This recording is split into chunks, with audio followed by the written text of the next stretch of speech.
भाजपा का भी अस्तित्व जो है बहुत बाद का है। मुख्यमंत्री ये बन नहीं सकते केजरीवाल जी, कांग्रेस ही रहेंगे, हम दल बदल नहीं करते। टिकट कट जाएगा तो चले जाएंगे। हम लोगों में ये खूबी है कि जो हम कहते हैं करते हैं। घोषणा पत्र तो सभी पार्टियां निकालती हैं, यहाँ कोई त्रिकोणीय मुकाबला नहीं है। दिल्ली विधानसभा चुनाव के लिए 5 फरवरी को मतदान होना है और 8 फरवरी को इसके नतीजे आएंगे। इस बार दिल्ली में त्रिकोणीय मुकाबला देखने को मिल रहा है, जहां बीजेपी, आम आदमी पार्टी और कांग्रेस मैदान में। तो सर, यहाँ के क्या मुद्दे? जी नमस्कार सर। सर्वप्रथम तो मैं थोड़ा सा करेक्शन करना चाहूँगा जो आपकी स्टेटमेंट है। यहाँ कोई त्रिकोणीय मुकाबला नहीं है। यहाँ सिर्फ 2 ही लोग चुनाव लड़ रहे हैं, कांग्रेस एंड बीजेपी। लेकिन इतिहास में और दिल्ली की राजनीति में पहली बार देखोगे आप कि एक पार्टी के 2 उम्मीदवार कांग्रेस प्रत्याशी के खिलाफ डटे हुए हैं। मेरे सामने जो बीजेपी के कैंडिडेट हैं वो तो है ही, जो आम आदमी के कैंडिडेट हैं वो भी बीजेपी से इंपोर्ट कराए हैं हाल फिलहाल। और लोगों का ये मानना है कि ये दोनों बीजेपी के कैंडिडेट इसलिए चुनाव लड़ रहे हैं कि हर सूरत हाल में एक षड्यंत्र है कि तिमारपुर की जो चुनाव का जो नतीजा हो वो बीजेपी के, और लोग जागरूक हो चुके हैं इस बात से। और उनका मानना इसीलिए ये है कि हमें पुरजोर तरीके से कांग्रेस प्रत्याशी को विजयी बनाना है। तो मतलब ये मान के चले कि आप इस विधानसभा सीट से पूरी साफ हो चुकी है? आम आदमी पार्टी का तो सफाया पूरी दिल्ली से ही है, और स्पेशली मैं कहूँगा तिमारपुर विधानसभा की जो जनता है वो तो मन पहले ही बना चुकी है कि भाई इस बार हमने जो मौका देना है कांग्रेस को देना है, क्योंकि वो मुद्दों की राजनीति पे विश्वास रखती है तिमारपुर की जनता। और जो उनके मुद्दे थे उन मुद्दों पे कोई जन सुनवाई हुई नहीं पिछले 10-11 वर्षों में, जब से ये आम आदमी पार्टी ने तिमारपुर की सीट हथियाई है।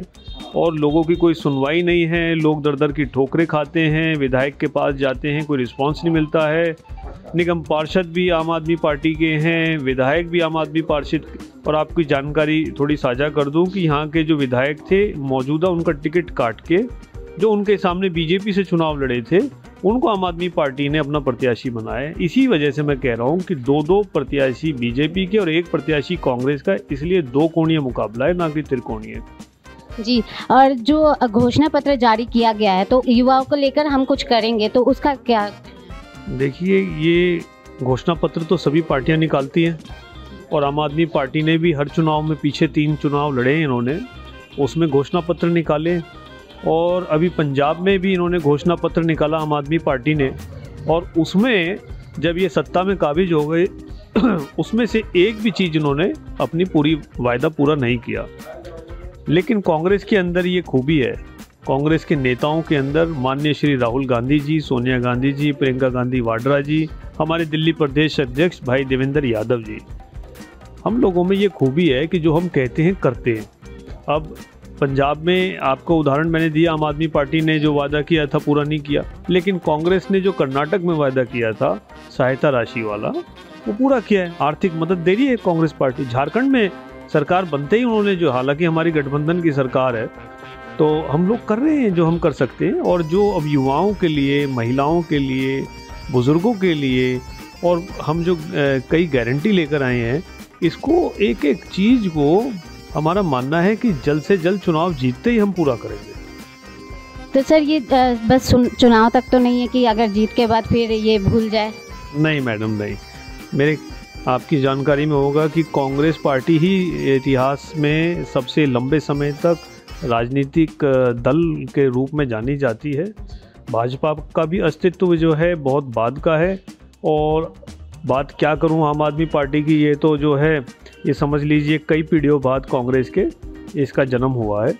कांग्रेस इतनी लंबी राजनीति इसीलिए करती आई है क्योंकि वो अपने वायदों पे, जनता के विश्वास पे खरी उतरी है। जी। वैसे तो सर, शीला दीक्षित का नाम लेते ही सब पता चल जाता कि हाँ कांग्रेस ने काम किया है, तो मतलब अब इस बार कांग्रेस दिल्ली में अपना झंडा गाड़ेगी? झंडा गड़ चुका है। अब मैं पदयात्राएं कर रहा हूँ। ये मेरे साथ हमारे ब्लॉक अध्यक्ष डॉक्टर VR चौधरी जी बैठे हैं। ये हमारे कांग्रेस के बहुत पुराने सिपाही हैं, बड़े मजबूत कार्यकर्ता हैं, नेता हैं, शाहबुद्दीन जी हैं।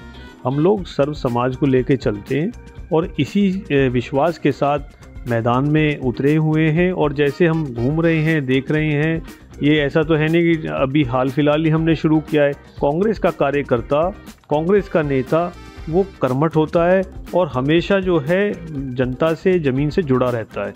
ये अवसरवाद की राजनीति नहीं करते जैसे आम आदमी पार्टी के और बीजेपी के नेता करते हैं कि भाई टिकट मिल जाएगा तो आ जाएंगे, टिकट कट जाएगा तो चले जाएंगे। कांग्रेस के अब हमारे यहाँ से कितने आवेदन थे, कांग्रेस के कितने जो दावेदार थे, लेकिन किसी में आपस में कोई नाराज़गी नहीं है। और ये हमने पहले ही तय कर लिया था कि भाई तिमारपुर सीट में कम से कम हम ये लोग एकजुट होकर चुनाव लड़ेंगे।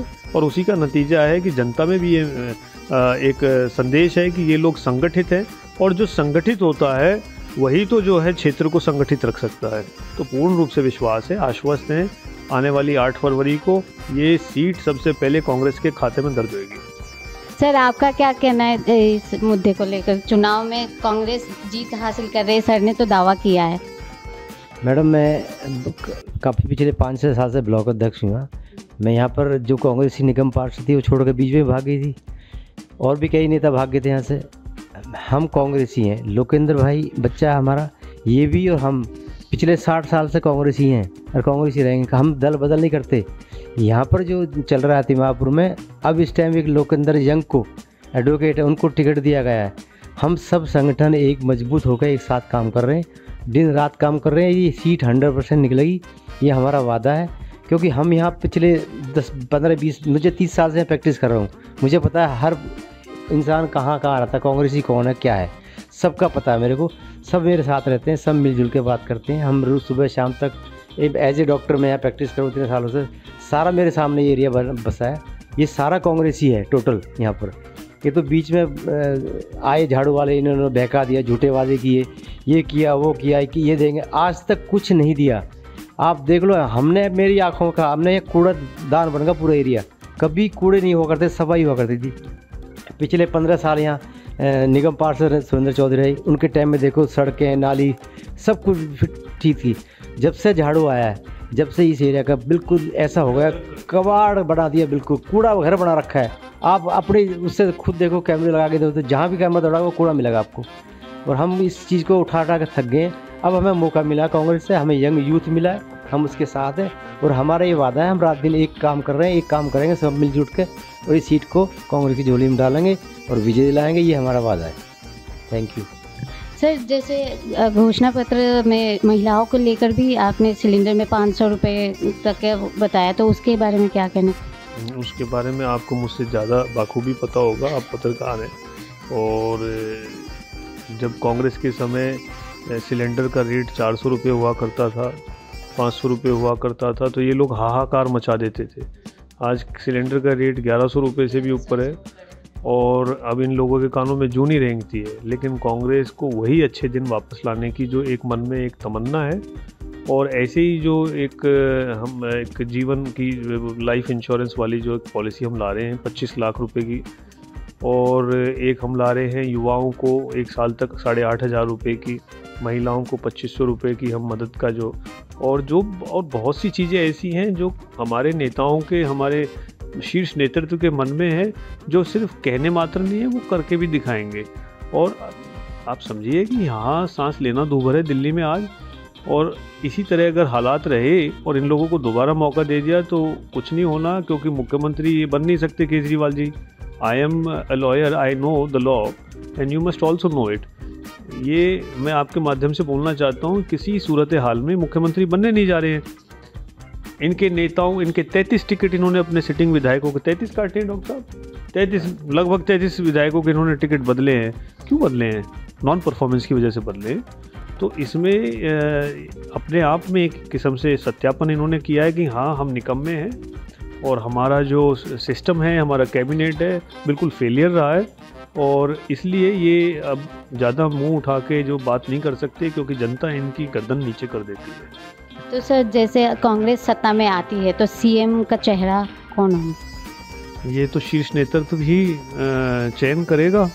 इस पे हम तो बहुत छोटे से कार्यकर्ता हैं, हम कैसे कह सकते। पर जो भी चेहरा आएगा, जैसे मैडम शीला दीक्षित जी का दौर था, वही दौर वापस लाएगा। तो सर, ये मुफ्त की रेवड़ी जो ट्रेंड में चल रहा है, मुफ्त की रेवड़ी, ये तो मेरी समझ में नहीं आता। हमारे यहाँ गांव देहात में अगर कोई किसी से मतलब कोई लाभ और अनुचित लाभ हासिल करना चाहता है तो वो व्यक्ति उसको ये बोलता है, अरे तूने रेवड़ी समझ रखी है क्या। रेवड़ी का जो एक संदर्भ है वो अनुचित लाभ से है। आप बुज़ुर्गों से भी पूछिएगा, और हम तो क्योंकि बुज़ुर्गों के साथ बहुत जीवन अब भी हम बैठते हैं उठते हैं तो ये चीज़ हम समझते हैं। आप भी समझ रहे होंगे कि मुफ्त की रेवड़ी शब्द ही अपने आप में अनुचित है। रेवड़ी नहीं है, ये हक है दिल्ली की जनता का, पहली चीज़। दूसरी चीज़, इसमें से ये क्या क्या चीज़ पीछे कर दिया इन्होंने 10-11 साल में जो ये नहीं कर सके और अब कर देंगे। जब इन्होंने मुफ्त की रेवड़ी के पर्चे बांटे थे उस समय भी ये इनका कैबिनेट था, दिल्ली में इनकी सरकार मौजूद थी, जब इन्होंने क्यों नहीं कर दिया। ये सिर्फ ये वादा करना मात्र कि अगली बार हमारी सरकार आएगी जब हम करेंगे, जबकि हम मौजूदा सरकार में हैं। तो ये आप अपने आप में समझिए कि कितना बड़ा एक झूठ है, एक छल कपट है जो दिल्ली की जनता के साथ खेला जा रहा है। ये एक किस्म से एक बहुत बड़ा स्कैम है, मैं आपको बताऊं, ये झूठ का स्कैम है जिसे लोगों को ये सोशल मीडिया के माध्यम से अपने भाषणों से एक बहकाने के उसमें प्रयास में रखते हैं। लेकिन अब जो दिल्ली की जनता है जाग चुकी है। आप देख लीजिएगा 8 फरवरी को पूरी दिल्ली में कांग्रेस किस तरह से विजय परचम लहराएगी। तो ये थे हमारे साथ तिमारपुर विधानसभा क्षेत्र से कांग्रेस के प्रत्याशी चौधरी लोकेंद्र कल्याण सिंह जी। कैमरा पर्सन कुश के साथ कुसुम शर्मा, दिल्ली।